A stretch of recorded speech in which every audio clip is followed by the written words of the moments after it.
Magandang araw po muli sa atin mga sir at welcome back na naman po sa aking channel. At ngayong araw po ay isi-share ko po itong diagram ng Euro Beeperman 150. Yan, ito po yung kanyang basic wiring diagram magmula sa kanyang stator, regulator or charger, sa kanyang CDI, ignition switch, at sa ignition coil at kasama na rin yung kanyang battery. Yan. Ito pong i-share ko po sa inyo ay ito yung mga pangunahing parts sa ating motor para mapaandar natin. Yan po. Share ko sa inyo kung saan galing at kung saan papunta yung mga wire sa ating mga motor dito sa Euro Beeperman 150. Yan. Mag-start po tayo dito sa kanyang stator. Yan po. At saka sa kanyang pulser.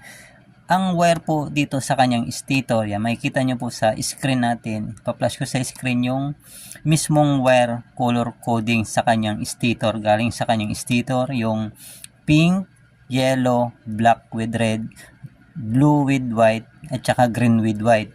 Itong blue with white at saka green with white, ito yung kanyang pulser wire. Yan po. Tapos yung pink, yellow, black, yan, ito po yung mismong galing sa stator niya.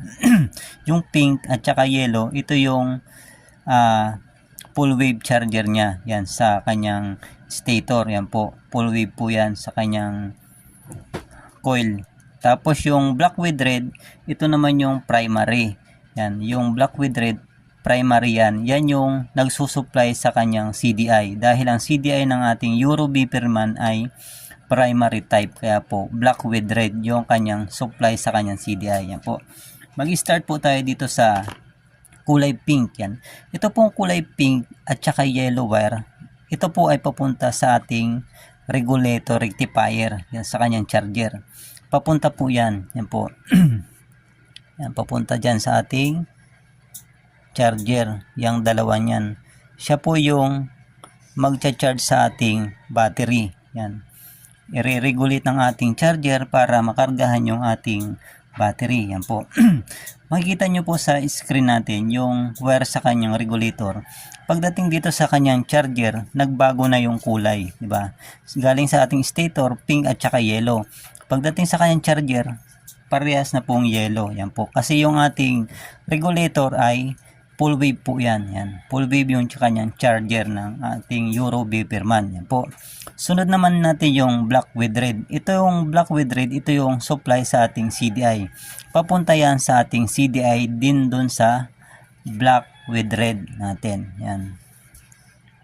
Papunta yan sa ating CDI sa black with red. Yan.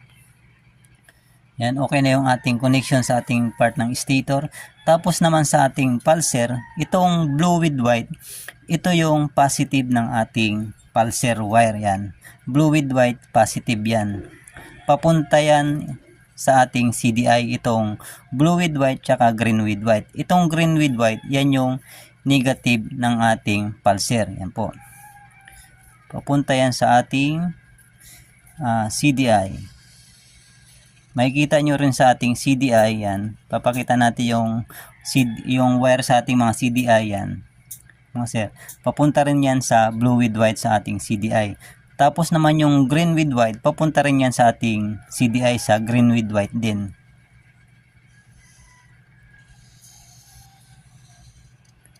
Yan, sa green with white. Yan. Yan, okay na yung ating connection sa ating stator na ilagay na natin sa charger at saka sa CDI. Yan po. Dito naman tayo sa ating regulator rectifier. Yung kanyang wire sa ating regulator, green, black, red, tsaka dalawang yellow na galing sa ating stator. Dito naman tayo mauuna sa green. Itong green, ito po yung ground natin, ground wire sa ating Euro Beeperman. Basta pag nakita kayong kulay green sa wire harness, yung po ay ground. Yan. Ground po yan. Yan. Yung ating ground yan. Symbol ng ground. Yan po. Nakakonekta po yan sa ating negative ng ating battery or sa ating chassis sa ating mga motor. Yan po. Tapos yung black sa ating regulator, ito yung tinatawag nating accessories wire. Yan. Itong black na to, galing yan, papunta yan sa ating ignition switch, sa ating black wire sa ating ignition switch. Yan. Dito na lang natin itatawid. Yan.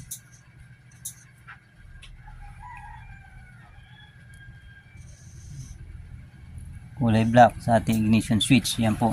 Ang trabaho niyang black wire sa ating regulator, siya yung magkukontrol ng ating charger para hindi lumubo yung ating battery.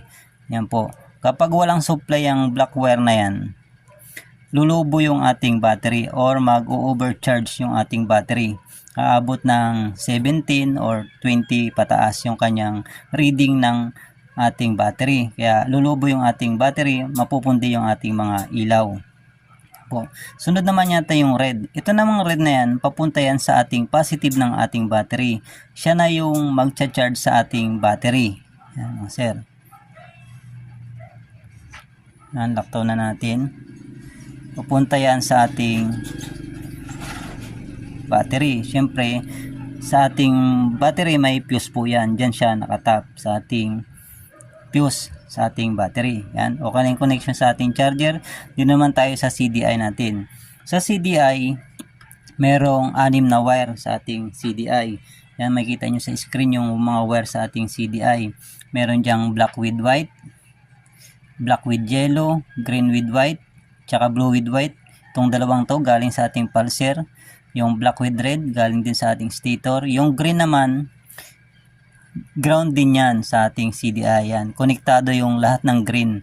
Pag may nakita kayong green, iisa lang connection yan sa ating motor. Yan. Yan yung ground wire ng ating Euro Beeperman. Basta green, negative yan. Yan mga sir. At sunod naman natin yung black with yellow. Yung black with yellow, ito yung kanyang ignition coil. Papunta yan sa ating ignition coil. Yan.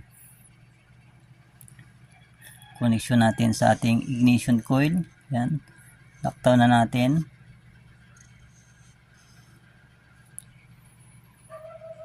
At isunod naman natin, at dito rin tayo sa ignition coil natin yung isang wire galing sa ating CDI, yung black with yellow. Tapos yung isang wire sa inyong ignition coil, green din yan, green. Ground din siya yan. Basta may nakita kayong green sa inyong harness, negative po yan. Magkakasama yung green na yan at konektado sa ating battery sa ground.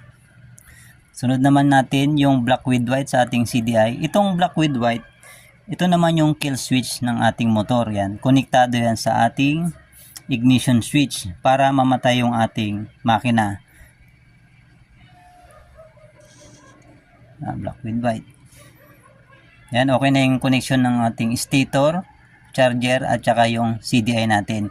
Yung ating CDI sa Euro Beeperman ay primary type. Kumukuha siya ng supply sa ating stator. Yan, primary type siya. Dito naman tayo sa kanyang ignition switch.